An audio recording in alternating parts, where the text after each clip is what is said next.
বরবাদ সিনেমার আরও একটা নতুন গানের প্রোমো আসলো চাঁদ মামা। ভাই শাকিব খান মানে যে একটা ব্র্যান্ড, সেটা সে বারবার প্রমাণ করে দিচ্ছে।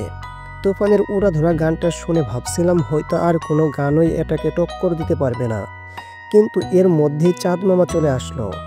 দুইটাই সেম আইটেম সং, তবে উড়াধরা গানটার থেকেও এখানে কিছু প্লাস পয়েন্ট আছে যা এটাকে এই বছরের জাতীয় গান বানিয়ে দিবে। সব কিছুই জানবো, শুধু ভিডিওটার সাথেই থাকুন ভাই। বরবাদ সিনেমার আপকামিং চাঁদ মামা এই গানটা তো পুরো সোশ্যাল মিডিয়াকে আগুন লাগিয়ে দিয়েছে। মাত্র 27 সেকেন্ডের প্রোমো, এটা পুরো গানটাই কিন্তু এখনো আসেনি, তারপর সবাই দেখার জন্য ছটফট করতেছে। আজ নিহিতা, কারণ তারা আইটেম সংটাই বানিয়েছে।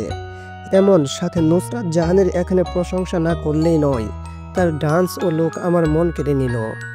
কথাগুলো কিন্তু আমি এমনিতে বলতেছি না, আপনিও গানটা একবার প্লে করে দেখুন, আপনিও আমার মতো প্রেমে পড়ে যাবেন।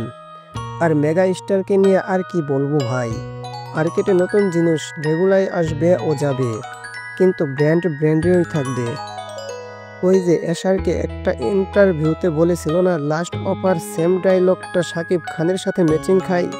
গানটাতে শাকিব খান ও নুসরাত দুজনেরই কম্বো দেখতে অসাধারণ লাগতেছিল, স্পেশালি যখন তারা একসাথে ডান্স করে, সাথে বিজিএম ও গুজবা মেনে দিচ্ছিল। আর উপরে আবার গানটিতে প্রীতম হাসানের গলা, আর কি লাগে একটা আইটেম সং এর জন্য। তিনি এর আগেও তো শাকিব খানের সাথে উড়াধুরা দিয়ে পুরো বিশ্ব কাঁপিয়ে দিয়েছিল। তাই তো এই নতুন চাঁদ মামা গানটা 100 বা 150 মিলিয়ন এর নিচে কথাই বলবে না। আর ভাই, এই গানটার আমি আরো একটা জিনিস দেখে খুশি হয়েছি, যখনই কোনো বাংলা আইটেম সং আসে ওটাকে আমার বন্ধুবান্ধব ও বিয়েবাড়িতে শুনতে মজা পাই, কিন্তু রাস্তাঘাটে ওই সেম গানটাকে শুনলে একটু অকওয়ার্ড ফিল হয়, কারণ ম্যাক্সিমাম আইটেম সং এই অশ্লীল ওয়ার্ড ব্যবহার করা হয়।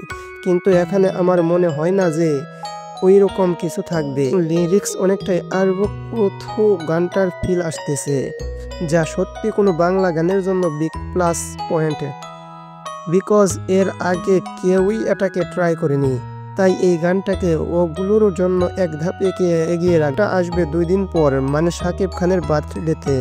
ভাবছিলাম তার বার্থডেতে হয়তো বরবাদের ট্রেলার দেখতে পাবো, কিন্তু গানটাও কোনো দিক থেকে কম নয়। বাট আমি মনে হয় রিভিউ কমিউনিটির প্রথম কোনো ইউটিউবার যার দর্শক ভিডিও তো দেখে কিন্তু সাবস্ক্রাইব করে না। তোমাদের মধ্যে 87.5% লোক ভিডিও দেখে মজা নেও, কিন্তু সাবস্ক্রাইব করো। ধন্যবাদ।